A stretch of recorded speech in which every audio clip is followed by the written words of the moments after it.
tidak dipaksakan. Kalau dipaksakan juga itu bagaimana dipaksakannya? Karena Pak Muklis ini kan sudah cukup dewasa ya. Boleh lihat dulu? Boleh enggak? Masuk.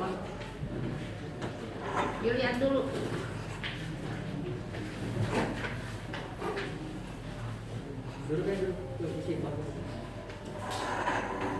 Tutup pintu.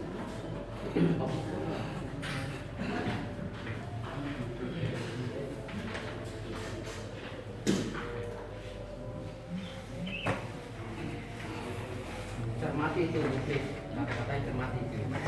Sama. Kalau kata-kata saya lupa lagi. Waktu kemarin, soalnya poin-poinnya. Waktu itu antri suruh buru-buru gitu. Jadi pada saat penandatanganan,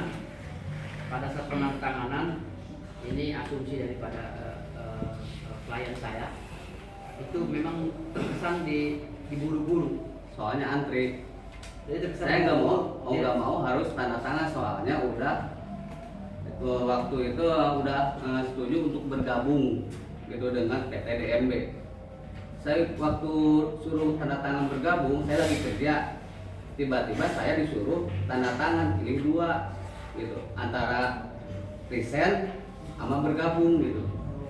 Saya mau minta waktu untuk berpikir, untuk ngomong sama istri, sama orang tua, nggak bisa. Katanya ini data pagi-pagi harus udah sampai ke pusat gitu. Karena ditodong pagi itu, Bu. Ditodong hari itu harus tanda tangan. Tanpa ada sosialisasi sebelumnya. Saya fokus kedua. Saya minta waktu untuk berpikir, untuk ngobrol sama keluarga, sama istri, sama orang tua, nggak bisa. Pokoknya harus tanda tangan sekarang juga. Jadi hari itu dibuat surat, hari itu harus tanda tangan. Tanpa ada sosialisasi sebelumnya.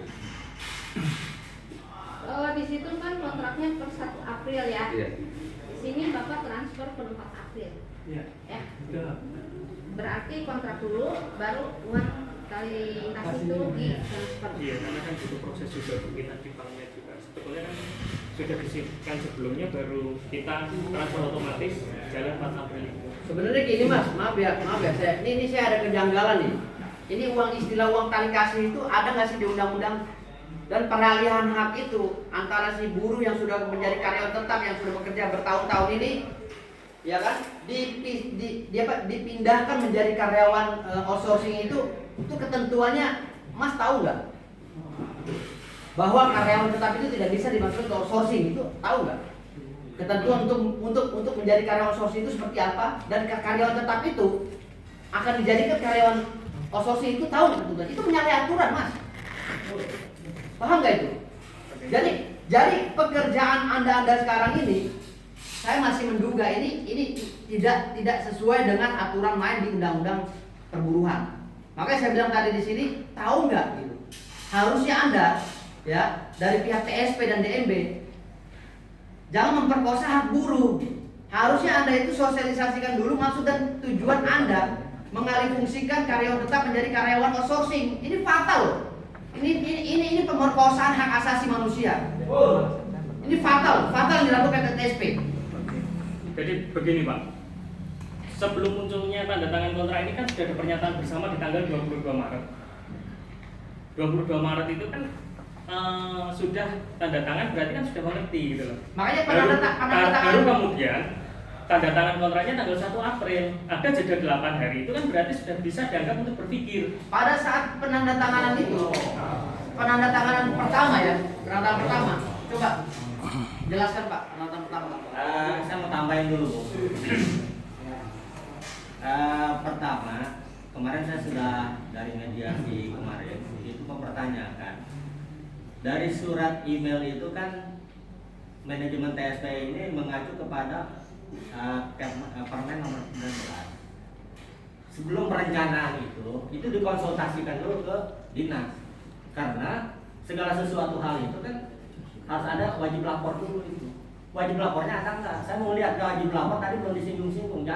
Jangan dulu ke DMB-nya. Ketika wajib lapor tidak dibuat, gugur DMB itu dianggap itu tidak ada. Perjanjian sepihak. Itu kita lihat di Permen nomor 19 mengacunya kepada aturan Undang-Undang nomor 13, Kepmen 19 dan peraturan apa edaran menteri. Itu saja sebetulnya bermain di situ. PP Menteri. Di situ aja bermainnya. Ketika misalnya DMB TSP tidak bisa memperlihatkan apa namanya wajib lapornya yang dibikin oleh di dinas Kabupaten Bogor, itu maka DMB tidak bisa beroperasional. Makanya saya bilang tadi di sini, ini dana tali kasih ini untuk karyawan tetap yang sudah mengabdi kepada PT TSP tahunan. Ya tetap loh, bukan karyawan kontrak, karyawan tetap. Ini tali kasih ini istilah apa ini? Ada nggak di peraturan menteri? Istilah tali kasih nggak ada kan? Yang ada itu pesangon. Terus Kalau perusahaan itu memang ingin memberhentikan si karyawan ini, bukan tali kasih ini ngarang-ngarang doang gitu. Terus gini Bu, tambahan Bu. Sekarang kok mau gitu loh, serikat pekerja merundingkan hal-hal yang tidak memperjuangkan nasib buruh. Berarti itu udah melanggar aturan Perburuan nomor 21 Bu. tentang berserikat. Apa sih sebetulnya yang diperjuangkan? Itu kan mensejahterakan karyawan. Sementara ini mana? Nah, terus yang kedua Bu, yang berikutnya adalah mengundurkan diri itu ada aturannya di Undang-Undang Nomor 13. Jangan kita mengacu kepada gimana saya, menurut saya begini, tidak bisa. Itu ada acuannya. Undang-Undang Nomor 13 bermainnya di situ. Undang-Undang Nomor 19, Undang-Undang Nomor 19. Pasal 155 Dan pasal 161 itu dijelaskan. itu saja. Kalau ketika normatif itu tidak dilakukan oleh perusahaan, maka Jadi perusahaan mengangkat hak asasi. memberikan kesimpulan. Makanya saya bilang tadi gini Bu, maaf Bu ya, saya bukan ini ya. Ini kita orang cerdas semua. Jadi jangan kita bawa bego ya, ntar jadi bego semua nih satu ruangan. Jadi gini Bu, maksud saya gini. Perjanjian PT TSP dan DMB ini menurut saya cacat hukum. Karena apa? Ini bisa disimpulkan. Kenapa saya bilang cacat hukum? Karena tidak ada ya yang bisa mempertanggungjawabkan hal tersebut secara substansional. Siapa yang berani bertanggung jawab? Dibilang tanda tangan apa? Maksud dan tujuan PT-nya pun nggak tahu. Yang jelas peralihan karyawan tetap menjadi karyawan outsourcing itu tidak ada dalam undang-undang. Itu saja dulu. Jadi gini Pak, kalau memang PT TSP mau mengalihkan ke PT DNB, itu haknya harus diselesaikan terlebih dahulu. Ya. Dan kalau memang PT DNB itu tidak punya izin, Ya. itu nanti beralihlah ke PT TSP, Betul. gitu loh. Kalau memang tidak punya izin-izinnya ya, nanti bisa beralih menjadi karyawan TSP juga. Semua ada aturannya. Nah, kalau yang dibilang tali asih, di dalam aturan itu memang tidak ada. Nah, kecuali atas kesepakatan kedua belah pihak. Betul. Si pekerja bersedia kok dikasih tali asih sekian. Nah, itu baru sepakat. Karena Itu pun harus dituangkan Bu, harus dituangkan dalam surat menyurat. Karena kesepakatan itu merupakan undang-undang bagi mereka berdua. Jadi tidak bisa diungkit lagi walaupun di bawah undang-undang. Nah, sekarang Bapak saya tanya kesepakatannya, karyawan nggak ada. Nah, Bapak bilang dikuasakan ke ketua SP-nya, saya minta suratnya juga nggak ada. Seperti itu. Dan yang ada hanya seperti ini. Ya. Jadi saya tahu seperti apa pihak perusahaan itu mengalihkan ke DNB. Bu, saya minta pertanyaan saya belum dijawab Bu. Sehingga saya nanya terus. Wajib lapornya PT TSP ini ada atau tidak Bu? Saya pengen lihat. Itu adanya di pengawasan ya Pak, bukan di Enggak, mediasi. kan Nah, kemarin Bapak kan kita bisa sudah tanya sepakat. ke perusahaan. Saya mohon izin, saya mau nanya kepada pihak TSP. Perusahaan, ya. Ya.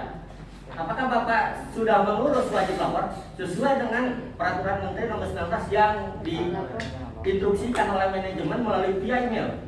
Itu saja dulu. Wajib lapornya ada nggak Pak? Ada Bu. Ada ya. Ada, Dilaporkan Pak, nggak ya. ke sini? Iya. Coba.